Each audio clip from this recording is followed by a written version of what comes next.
अस्सलाम वालेकुम नाज़रीन, मैं हूं अरसलान राजपूत। रूस ने यूक्रेन की मुसाफिर ट्रेन पर हमला क्यों किया और इसके पीछे असल मकसद क्या था? नाज़रीन, एक लम्हे के लिए तसव्वुर करें कि आप एक ट्रेन में बैठे हैं। खिड़की के बाहर सुबह की रोशनी है, लोग अपने घरों, मुलाजमतों और ख़ानदानों की तरफ रवां दवां हैं। अचानक आसमान चीखती हुई आवाज़ों से गूंज उठता है। धमाके की गूंज हर सिमत फैल जाती है और लम्हों में वो सफ़र जो ज़िंदगी की मामूली रवानी का हिस्सा था, मौत की वादी में बदल जाता है। ये कोई फिल्मी सीन नहीं, बल्कि यूक्रेन के सूबा सूमी का खौफनाक हकीकत है, जहां रूसी ड्रोन हमले ने 2 मुसाफिर ट्रेनों को निशाना बनाकर एक शख्स को हलाक और 30 को ज़ख्मी कर दिया। ये हमला महज एक धमाका नहीं था, ये एक पैगाम था, एक ऐसा पैगाम जो बंदूक की नाली से नहीं बल्कि इंसानियत के दिल को छेदता है। रूस का ये हमला सिर्फ यूक्रेन पर नहीं बल्कि पूरी इंसानी ज़मीर पर हमला है। अगर आप चाहते हैं कि दुनिया तक ये सच्चाई पहुंचे तो अभी वीडियो को लाइक और चैनल को सब्सक्राइब करें और बेल आइकन दबाएं ताकि हर नई हकीकत सबसे पहले आप तक पहुंचे। सबसे पहले हम बात करेंगे कि रूस का हदफ आम शहरी क्यों बने। यूक्रेन के सदर व्लादिमीर ज़ेलेंस्की ने इस वाक़ये को शफ़ाफ़ करार देते हुए कहा कि रूसियों को अच्छी तरह मालूम था कि वो आम शहरियों पर हमला कर रहे हैं। सूमी के शहर शुशुटका के रेलवे स्टेशन पर यह हमला उस वक्त हुआ जब वहां 2 मुसाफिर ट्रेनें मौजूद थीं, एक मुकामी सर्विस और दूसरी दारुल हुकूमत कैफ के लिए रवाना होने वाली थी। जैसे ही ये पहली ट्रेन पर ड्रोन हमला हुआ, लोग घबरा कर भागने लगे, मगर फिर दूसरा हमला हुआ बिल्कुल उसी वक्त जब इमदादी अमला जख्मियों को निकालने की कोशिश कर रहा था। ये इत्तेफाक नहीं था बल्कि एक तरतीब दी गई थी और रूस ने ना सिर्फ फौजी अहदाफ बल्कि अवामी ढांचे, रेल, बिजली और गैस की तनसीबात को निशाना बनाना शुरू कर दिया ताकि यूक्रेन की रोज़मर्रा ज़िंदगी को मफलूज कर दिया जाए। नाजरीन, रूस ने गुज़िश्ता 2 महीनों में यूक्रेन के रेलवे निज़ाम पर तकरीबन रोज़ाना हमले किए हैं। इन हमलों का मकसद फौजी सप्लाई लाइन काटना नहीं बल्कि खौफ फैलाना है। रूस समझता है अगर अवामी नकलो हमल बंद कर दी जाए तो यूक्रेन की मईशत, दाखिली राब्ते और अवामी हौसले सब टूट जाएंगे। यूक्रेन के नायब वज़ीर आज़म उनके मुताबिक रूस ने पहला हमला मुकामी ट्रेन पर किया और दूसरा उस वक्त जब इनखला जारी था। इससे साफ ज़ाहिर होता है कि रूसी अफवाज ने जानबूझकर बचाव के अमल को निशाना बनाया। सूमी के कायम मुकाम मेयर उनके मुताबिक उन्होंने टेलीग्राम में एक पैगाम दिया कि ज़ख्मी मुसाफिरों को फौरी तौर पर अस्पताल मुंतकिल किया जा रहा था, जहां इमदादी अमला और मेडिकल टीमें मुसलसल मौके पर काम कर रही थीं। इलाकाई गवर्नर ने भी जलती हुई बोगियों की तस्वीरें भी जारी की जिनमें आग के शोले आसमान को छू रहे थे। मौके पर मौजूद इमदादी कारकुनों ने बताया कि हमले के वक्त ट्रेन में ज़्यादातर आम शहरी, ख़वातीन, बच्चे और बुजुर्ग शामिल थे। चंद लम्हों में रेलवे स्टेशन मलबे के ढेर में बदल गया।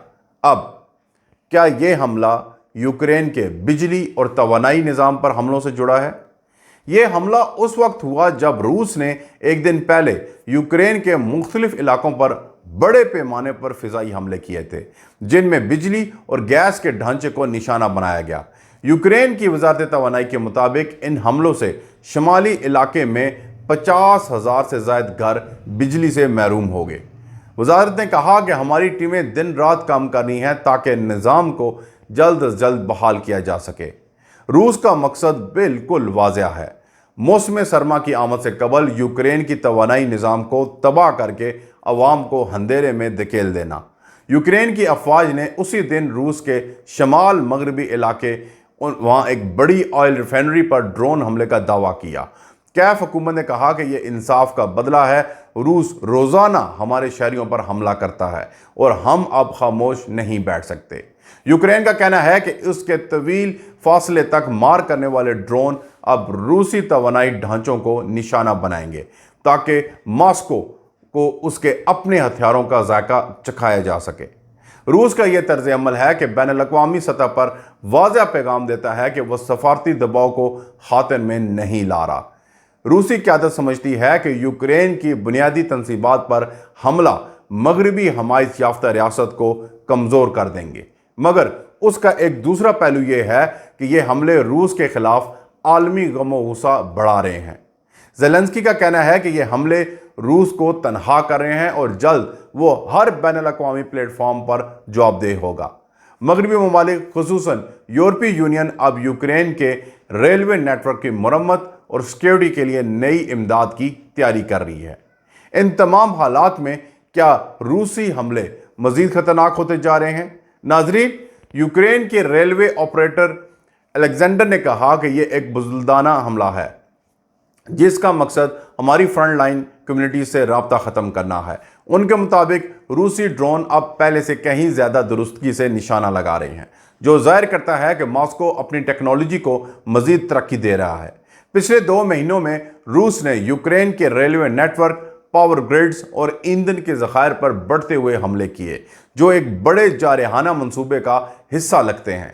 حملے کے بعد یوکرین کے مختلف شہریوں نے عوام میں متاثرین کے لیے دعائیں کی۔ سوشل میڈیا پر ہزاروں ویڈیوز وائرل ہوئیں جن میں عام لوگ امدادی کارکنوں کے ساتھ مل کر خون کے عطیات دیتے اور ملبہ ہٹانے میں مدد کر رہے تھے۔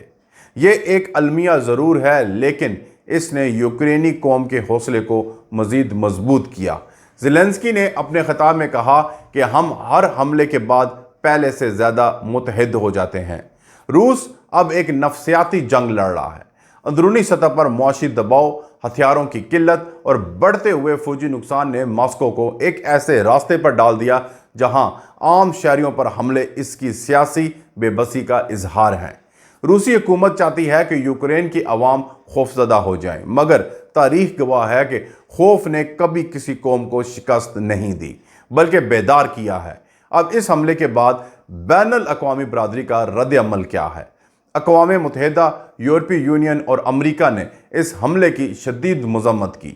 امریکی وزیر خارجہ نے کہا کہ روس کے ان اقدامات سے اس کی جنگی جرائم کی فہرست طویل ہو رہی ہے۔ فرانس، برطانیہ، جرمنی اور دیگر ممالک نے یوکرین کو مزید فضائی دفاعی نظام فراہم کرنے کا اعلان کیا ہے۔ اقوام متحدہ کے ترجمان کے مطابق شہری انفراسٹرکچر پر حملہ بین الاقوامی قوانین کی سنگین خلاف ورزی ہے اور ایسے جرائم پر خاموشی کسی فریق کو مزید حوصلہ دے گی۔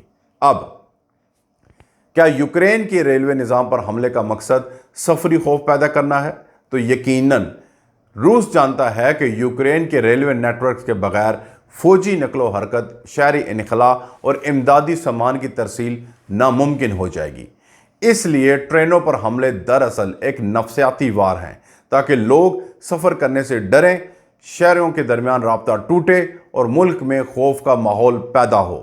یوکرین کی ریلوے کمپنی نے کہا کہ یہ حملے ہمیں روک نہیں سکتے، ہم ہر روز اپنی لائنوں کو دوبارہ بحال کرتے ہیں۔ یہ بیان محض اعلان نہیں بلکہ ایک مزاحمتی اغوطہ۔ موسم سرما روس کے لیے ہمیشہ ایک اسٹریٹجک موقع رہا ہے۔ جیسے جیسے درجہ حرارت گرتا ہے، یوکرین کا توانائی نظام سب سے زیادہ کمزور ہوتا ہے۔ اسی لیے روس نے بجلی کے گریڈز، گیس کے پلانٹس اور آئل سٹوریج کو نشانہ بنانے کی مہم تیز کر دی ہے۔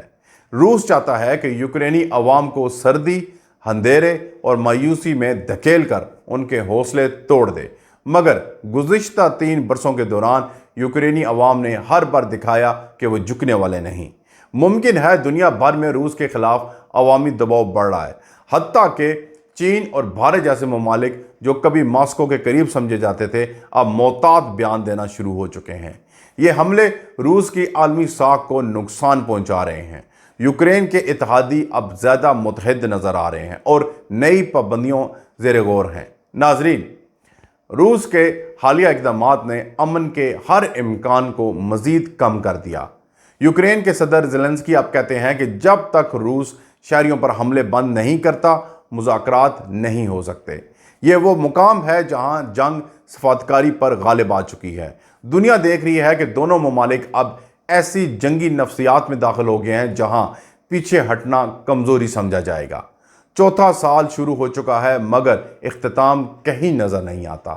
ہر نیا دن ایک نئی تباہی، ایک نیا حملہ اور ایک نئی قربانی لاتا ہے، مگر یوکرین اب صرف ایک ملک نہیں، ایک علامت بن چکا ہے ظلم کے مقابلے میں مزاحمت کی۔ روس چاہتا ہے کہ یہ جنگ اس کی شرائط پر ختم ہو، مگر حقیقت یہ ہے کہ اب اس جنگ کا ہر لمحہ मॉस्को की अपनी कमजोरियों को अयां कर रहा है। यह सवाल सिर्फ यूक्रेन या रूस के लिए नहीं, ये पूरी दुनिया के लिए है। जब मुसाफिर ट्रेनें निशाना बने, जब बुजुर्ग और बच्चे एक साथ जलती बोगियों में फंस जाएं, तो क्या हम अब भी खामोश रह सकते हैं? ये जंग बंदूकों से ज्यादा ज़मीर की जंग बन चुकी है, और ज़मीर अगर जाग जाए तो किसी भी ताकत को गिरा सकता है। नाजरीन, अगर आप समझते हैं कि रूस का ये हमला सिर्फ यूक्रेन नहीं बल्कि पूरी इंसानियत पर हमला है, तो वीडियो को शेयर करें ताकि हर शख्स जान सके कि जंग में सबसे ज़्यादा जो मरने वाली चीज़ है वो इंसानियत होती है। अगर आप चाहते हैं कि ऐसे सच और तज्ज़िये आप तक सबसे पहले पहुँचें तो अभी सब्सक्राइब करें, वीडियो को लाइक करें, शेयर करें। मिलते हैं अगली वीडियो में, तब तक के लिए अल्लाह हाफिज़।